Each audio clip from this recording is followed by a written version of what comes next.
Karibu encore une fois kwa ile programme yetu, programme spéciale ya education du patriotisme à tous, mpango maalum wa elimu ya uzalendo kwa watu wote. Mpango huu unaletwa kwako na mwalimu wako Ngena Ililwa Wahinu toka ile shule ya mzalendo na uzalendo wake Afrique, ama École du Patriote et son patriotisme en Afrique, ndio tunaita EPAF kwa ufupi.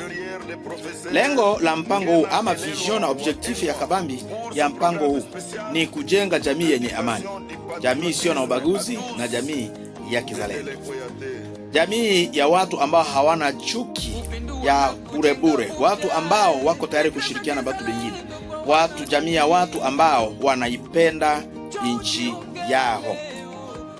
Slogan yetu tunasema EPAF uzalendo kwanza, EPAF uzalendo kwanza, EPAF washa moto wa uzalendo nchini Kongo. Usikose kupartager, usikose kualika ndugu jamaa na marafiki waje wajiunge na mpango huu, ili kwa pamoja tuweze kujifunza na kutambua ni nini iliyo haki yetu kama raia wa nchi. Hii muda niko nataka nizungumuze mambo machache. Niko nataka kupresenter devoir ya EPAF mwaka wa 2026. Lakini pia nitakuwa na message kidogo, nitakwenda kuacha kubanotable yetu, nitakwenda kuacha kubageni yetu, lakini pia nitakwenda kuacha kufamie au communauté ya bazalendo. Kitu ya kwanza niende kuangalia devoir ya EPAF mu 2026. Tunasema mu 2026 tuko na devoir ya kupresenter EPAF mu communauté yetu, kuanzia na makartier yetu, manotabilité na magroupement yetu.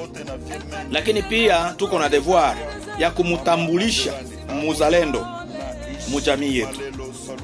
Paske kitu tunakwenda kuona kwamba pale kwako akuyafika EPAF, batu banatuambia. Tunakwenda kuona pia batu habayamuelewa mzuri muzalendo ni nani. Na wakati tunakwenda kufanya hizi presentation mu communauté yetu, tutakwenda kusimamisha makomite mu makartier, makomite mu magroupement na makomite mu malokalité. Lakini pia tutakwenda kusifu na kutoa heshima kwa wazalendo ambao wako katika maeneo hayo ili kuwatia nguvu. Lakini pia tutakwenda kuandaa viongozi ili waweze kushirikiana pamoja na wanaEPAF kwa ajili ya kuendeleza hii kazi pamoja. Kwa hiyo ni kuombe tu utuchunge mu ile quartier yenu, utuchunge mu ile notabilité yenu, tutafika. Na ukitaka utuambie tuende kuanzia pale kwako. Hiyo ni responsabilité ya kwanza yenye tutafanya. Na wakati tutakuwa mu quartier yako, tunapaswa kupresenter muzalendo ni nani. Paske kuko confusion.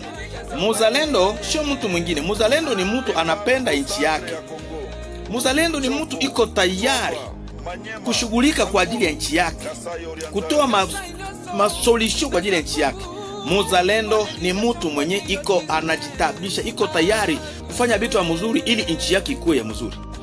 Muzalendo ni mtu iko tayari kujitoa yeye mwenyewe, iko tayari kutoa vitu vyenye iko navyo kwa ajili ya kuintervenir nchi yake. Sasa hii maanalize ya kusema muzalendo tu ni mtu mwenye kuwa na silaha ndio tunataka tuweke sawa. Hapana, batu banaogopa kuwa bazalendo paski baliambiwa muzalendo tu ni mtu wa silaha. Hapana, ilifo tuweke mzuri muzalendo ni nani na muzalendo anapashwa kuwa namna gani. Kwa hiyo wakati tutafika kule kwako, na hiyo tutasema maneno ya mingi. Na niende kuangalia message zetu. Tuko na message kuba notable yote, tuko na message kuba chef yote, viongozi yote ya makominote yetu. Tunasema kwamba kama kiongozi tunaomba uwe makini, uwe prudent. Tunaomba usimamie uhuru wetu. Tunakulomba uavertire bageni bote bayue aseme banapashwa kuikala na kufuata ordre ya benyeji. Hii ndio message yenyewe tunakupatia. Usikale kimya, simama uanze kufanya hii kazi. Tunasema ukuwe makini, ukuwe prudent. Tunasema usimamie independence ya batu yako na mantite yabo. Tunasema kama notable wetu kuhakikisha kwamba unaambia bageni baikale sawasawa na sheria ya mungini, awe mugeni wa nje awe mugeni wa ndani. Na mesaji yetu ya mfupi kubageni yote tunasema kama we ni mugeni, uyu aseme uzalendo ishashinda na uzalendo utaendelea kushinda. Kama we ni adui, uyue uzalendo umeshinda na uzalendo utaendelea kushinda. Hakuna vita zidi ya uzalendo. Ukachokoza hiyo, basi utashindwa. Na message yetu kuba patriote bot tunasema mentalite ibadilike. Tubadilishe mentalite. Tubadilishe mentalite. Mentalite ya ba desordre, ile mentalite yote ya kunyang'anya bitu ya batu, c'est fini. Ile mentalite yote ya discrimination, kubagua bengine, c'est fini. Kama patriote, ile mentalite yote ya kudetourner bitu ya batu, c'est fini. Mentalite yote ile ya bongo bongo, kusema bongo ku communauté ya ba patriote, tunasema c'est fini. Il faut tubadilishe mentalite pour que tukuwe exemple na tufanye exemplaire kubatu bengine, parce que muda wetu unafika. Ufalme wa bazalendo unakuya.